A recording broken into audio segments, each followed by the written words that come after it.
Le puppy blues, c'est vraiment en plein dans l'actu en ce moment et ça fait longtemps que je voulais faire une vidéo pour parler de ce sujet, donc on va en profiter. Je vous donne mon avis rapidement sur la polémique et après on passe à autre chose parce que c'est pas le sujet aujourd'hui.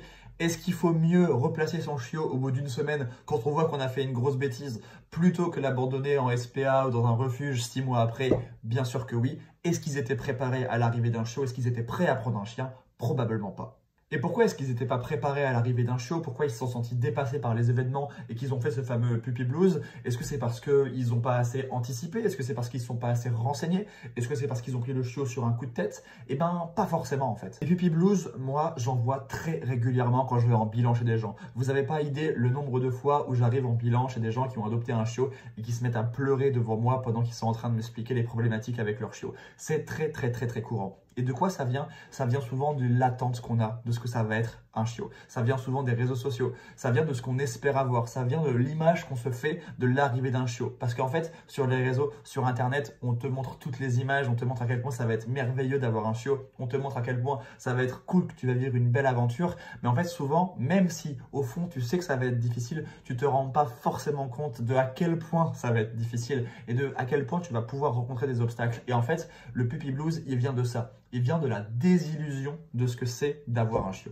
Alors oui, je suis d'accord, au bout d'une semaine, c'est très rapide, mais on n'est pas là pour juger, on est là pour expliquer c'est quoi le puppy blues.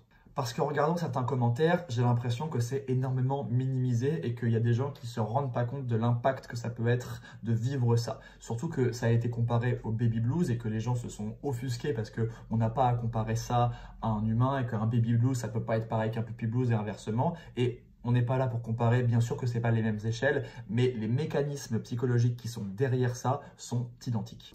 En fait, il y a plusieurs études qui prouvent que le lien d'attachement que tu vas avoir envers ton chiot, envers ton chien, est exactement le même que le lien d'attachement qu'une mère ou qu'un père peut avoir avec son enfant. C'est les mêmes mécanismes qui se mettent en place dans le cerveau. C'est exactement les mêmes zones du cerveau qui sont activées quand tu penses à ton chiot, quand tu penses à ton enfant. D'ailleurs, c'est pour ça que quand tu dis oui, ça va, c'est qu'un chien, à quelqu'un qui a un chien, il peut vraiment s'offusquer, il peut vraiment être blessé parce que le c'est qu'un chien, c'est comme si on te disait ça va, c'est que ton enfant, ce sont les mêmes mécanismes qui se mettent en place.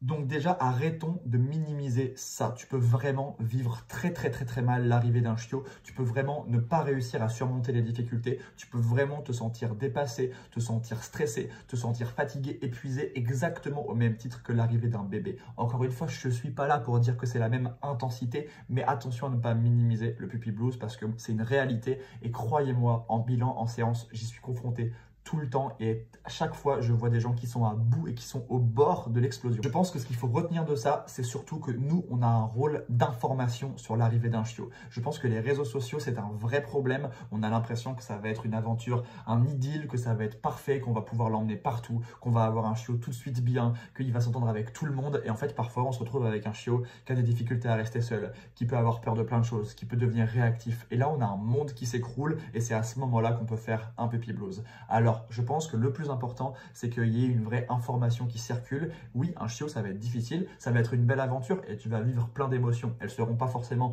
toutes bonnes, tu vas avoir des gros moments de tristesse, des gros moments de doute, mais tu vas vivre une grande aventure. Et je pense que c'est ça le vrai message qu'il faut communiquer.